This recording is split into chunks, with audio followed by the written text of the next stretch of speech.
this is Kirsty Sayer from 1 Inch Press Scary Life Coaching. And today I want to introduce myself by telling you the story behind the name of my business. It was a small but powerful epiphany I had, which enabled me to achieve something I've struggled with for over a decade in about 2 minutes.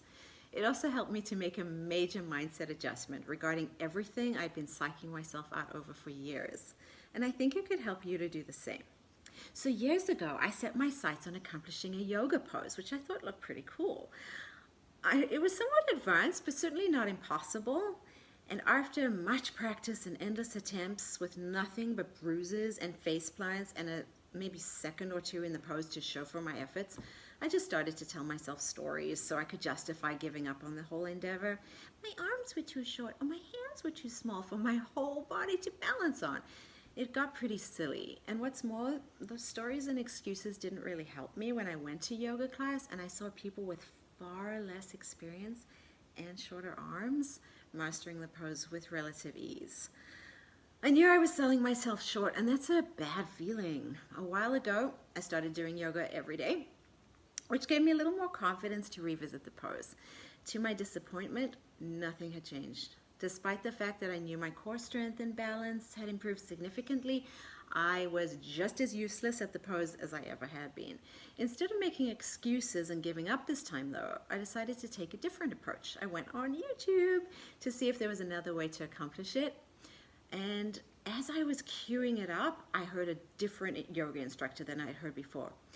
And she said something which stopped me in my tracks. She said, getting into this pose is all about leverage.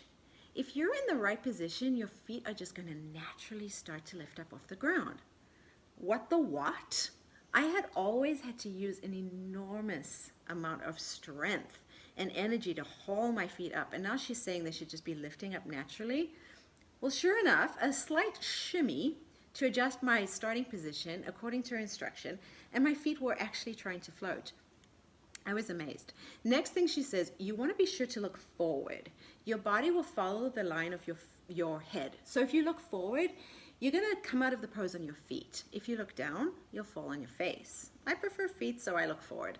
I too can confidently say, having landed on my face plenty of times, that I prefer to land on my feet. So I decided to follow that advice too. Now she said, once you feel your center of gravity starting to shift forward, you're going to have to be willing to go 1 inch by scary to achieve the pose. Now my mind is blown. Why? Because she wasn't saying this in any kind of metaphorical way. She was saying it totally literally. The body was wired to feel alarm and to reset when our center of gravity shifts forward. But overriding that instinct is the only way to accomplish a balancing pose. My entire life, I've used the signal of fear or alarm as a reason to back right out of whatever I was doing immediately. But here's this woman who's telling me very matter-of-factly that unless I'm willing to override that instinct, the mastery of this yoga pose is not going to be possible. So now it was that time.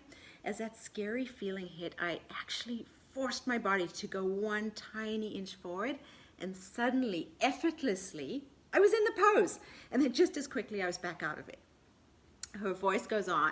If you aren't still in the pose, it's because you forgot to commit to it. Once you find yourself in it, that's when the real work starts.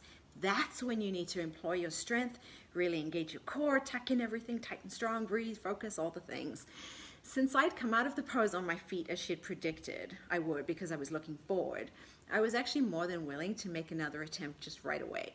So I shimmied into the position so that my feet would start to lift automatically. I looked forward, shifted forward until I felt that familiar scary, took a deep breath, pushed 1 inch past it, and voila, I'm up. And then I committed. I focused, I breathed, I engaged, I squeezed.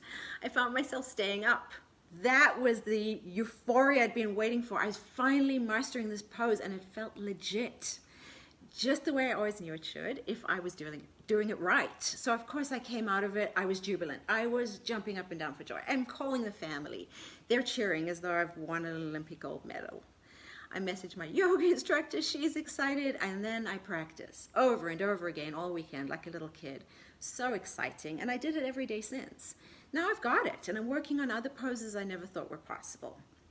But how is this experience helpful in adjusting my mindset in general, and how could it apply to you? So there's 5 concepts here that can be applied really to anything we're hung up on or any path to success. Number 1, first of all, stop making things harder than they need to be. Why? How? Okay, be willing to be humble enough to experiment with different ways of approaching a problem. Remember, I kept trying to get into the pose the way which made it so much work for myself, when just a simple little bit of information and a slight physical adjustment would allow gravity to take over.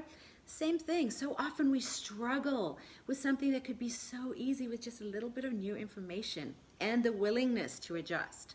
Number 2, look forward. Here's the thing. Setbacks, resistance, they're inevitable to any path to success. That's a fact of life. It's kind of the point of life. But if we're preoccupied with what could go wrong or what has gone wrong in the past, it actually becomes a self-fulfilling prophecy. And then when setbacks do occur, and they will, they'll feel like a major faceplant. If we're constantly focusing forward instead, preoccupied with why we're doing this, and then visualizing our success beyond the bumps in the road, we're going to be both prepared and a lot more resilient when those bumps do come. We'll see them as setbacks and not failures, and then we'll be a lot more inclined to dust ourselves off and get back on the horse. Number 3, of course, we've got to be willing to go just 1 inch past scary. So many of us want different results without being willing to get out of our known zone.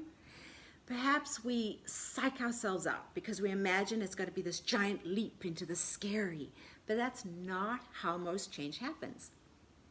All it requires is 1 small inch beyond what's comfortable or known at any given time. Actually, going too fast or too far can result in burnout or a fall. So 1 inch at a time is achievable, sustainable, and it's where most real change is made. Number 4, once you start achieving change, it can be tempting to relax, feel like the hard work is done, but the true mastery and success comes when we focus and commit to the change. That's when it takes the real strength and the focus and the discipline, but it's also what makes a success feel legitimate and rewarding. And then number 5, celebrate early and often.